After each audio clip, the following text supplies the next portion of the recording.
អ្វីក៏ឆាប់ឆេះម្លេះឲ្យសមឲ្យនៅថ្មីចេះមិនគួរវាបែបនេះទេខ្ញុំហិតទៅឈ្ងៀមអូសង្ស័យឆេះអ៊ីសេដែរបែបនេះតតែកូនកែដោះអ៊ីសេនឹងមិនចឹងអី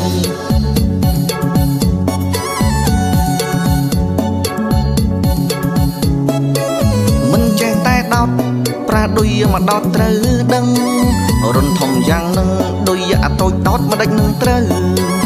ខ្ញុំប្រាប់រឿងដោតណែអារុននឹងវាត្រូវនឹងអាដូចនេះដោតហើយរុញគៀងឲ្យដល់ប្រហោងកលាក់វាទៅដល់កន្លែងស្រួល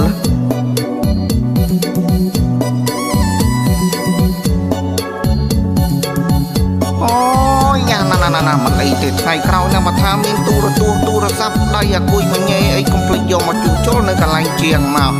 ជាងនឹងជួសជុលឲ្យពីល្អទៅខូចពីខូចទៅរឹតតែខូចលោកអេបចាយតែម្ដងកុំភ្លេចណាជាងសិតជួសជុលតនសម័យ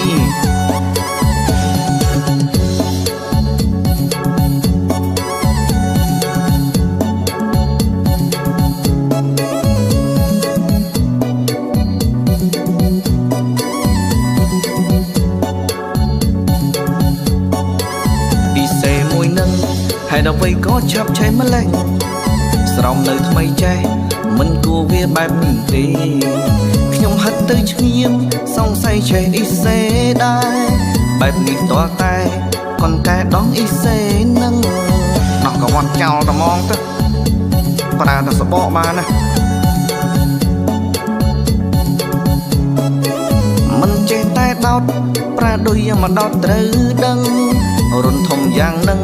ដូចតូចដុតមិនដេចនឹងត្រូវណែខ្ញុំប្រាប់រឿងដោតអារុននឹងវាត្រូវនឹងអាដូចអានេះដូចនេះដោតហើយរុញគៀកឲ្យដល់លក្ខលក្ខវាទៅ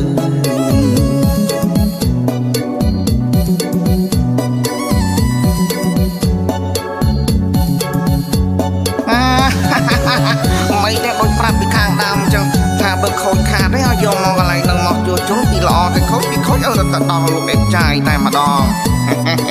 កុំភ្លេចណាជាងសិតជួសជុលតនសម័យ